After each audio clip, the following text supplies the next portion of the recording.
There's just something about a good beginning, isn't there? When you first crack open a great book, when the last preview ends and the movie's title screen comes up, the first day of college, your wedding day, the birth of a child, there's a sense of possibility, of openness, of hope for more to come in a beginning.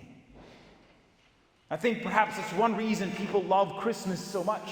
New gifts to enjoy, new memories to make. Not only is it just a week away from New Year's, it's a birthday, the beginning of the extraordinary life of Jesus Christ. Conveys this sense of something cosmic, that goodness begins again. That we can hope for peace because of what began that day 2,000 years ago. And really, it was the beginning of an era in history. The whole world still divides time into before and after Christ, acknowledging that his birth began something new. And even when secularists insist on using BCE and CE for Common Era instead of BC and AD, they're still basing it on the same point in time. What this era has in common is that it took place after the birth of Jesus. Yes, Christmas is a beginning. It's part of what we love about it. But that feeling of beginning doesn't last, does it? Beginnings fade into the middle of things and eventually come to the end. The joy of Christmas fades into New Year's, which fades into going back to work, to school, to ordinary life. Some people almost immediately start counting down until the next Christmas, waiting to recapture that hope, that joy, that time of year pregnant with meaning and possibility. Why is that? Births and weddings and jobs might begin with excitement, but who hasn't gotten to the humdrum, the dragging along? Why can't life be more like the great book?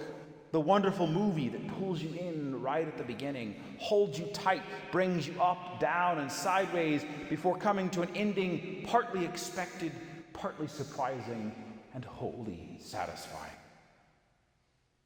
Because that's reality, right? Myth, legend, fiction, fantasy.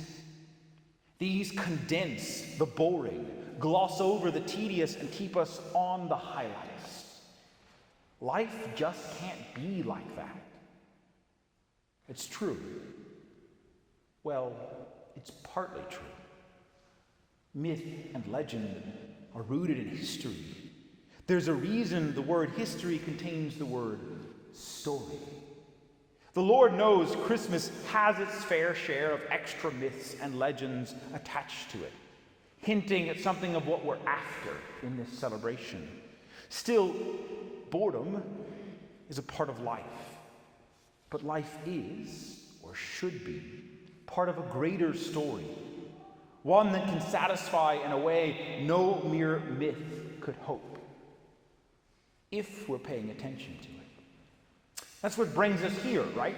The story of Jesus Christ.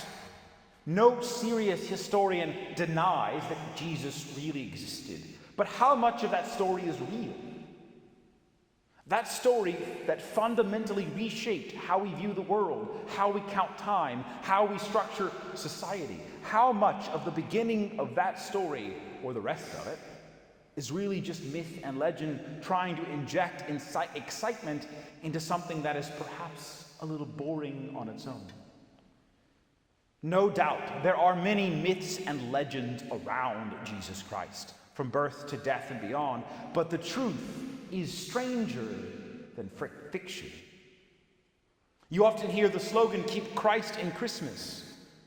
The Peanuts Christmas special famously insisted on doing this by having the scriptural story of Christ's birth proclaimed at the climax of that cartoon. That is still a classic. That strange truth, the virgin birth, angels, moving stars, it's all true. Keep Christ in Christmas, but it doesn't stop there. as you yourselves bear witness to by being here tonight in the middle of the night. There's the other half. Keep Mass in Christmas.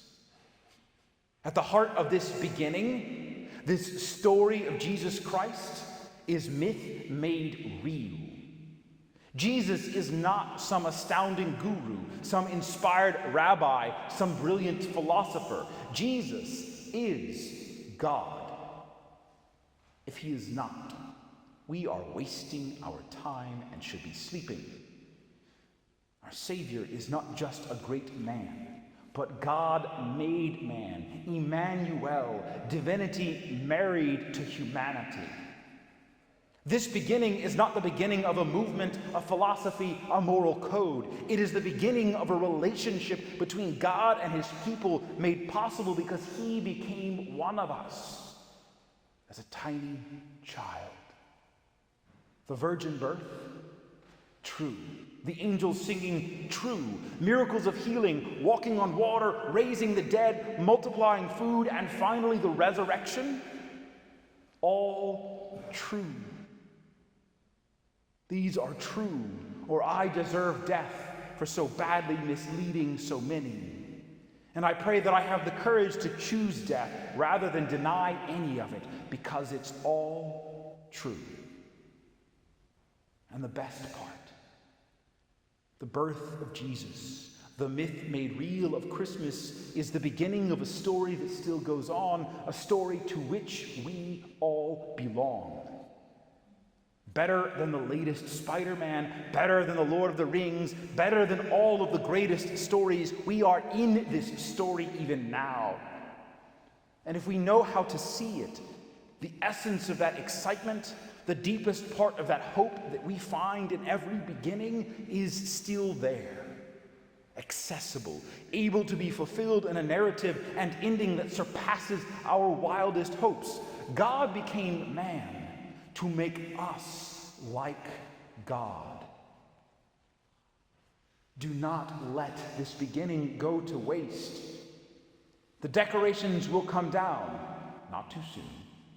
School and work will resume, the season will pass, but the heart of what you love, or perhaps what you wish you could love about this season, that heart still beats. I cannot promise you all boredom will be gone. This side of heaven, boredom, like suffering, illness, and death, is a consequence of that beginning before this one. The beginning where human beings chose to reject the greatest story to try to write their own.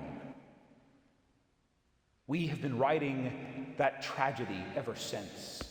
But God has not stopped writing, and this beginning, this best of beginnings that is Christmas, is an invitation to step out of the tragedy of humankind, through the tragedy of humankind, into the divine comedy, the eternal victory written by God. Jesus was not just born and died and gone. He still lives. That heart beats in the Mass at the heart of Christmas. No longer visible in human flesh, he is visible in the Eucharist. Bread and wine, mythically, mystically, and actually transformed into the body and blood born all those years ago. Made present to see by faith. To receive not just every once in a while, but continually, consistently, consciously. That best of beginnings, the birth of our Savior, is accessible in every confession, no matter how many times it is the same sin, where you begin to walk again in grace, won for us by God, made man, crucified and risen. By this grace, the tragedy of humankind is woven back into the triumph of God. Even our greatest sorrows and the most seemingly meaningless moments can be given meaning and overcome. There's something about a beginning. Not that Christmas is a beginning like others. Christmas is the beginning that gives all other beginnings their power and attraction. This is because Christmas is when eternity and infinity step into time and space to invite us back into itself. Christmas is the beginning of a joy that transcends all else because it never ends. What God has begun in you, what will you make of it? Will you turn aside to write the tale of woe and sin that is the only thing humanity can write on its own?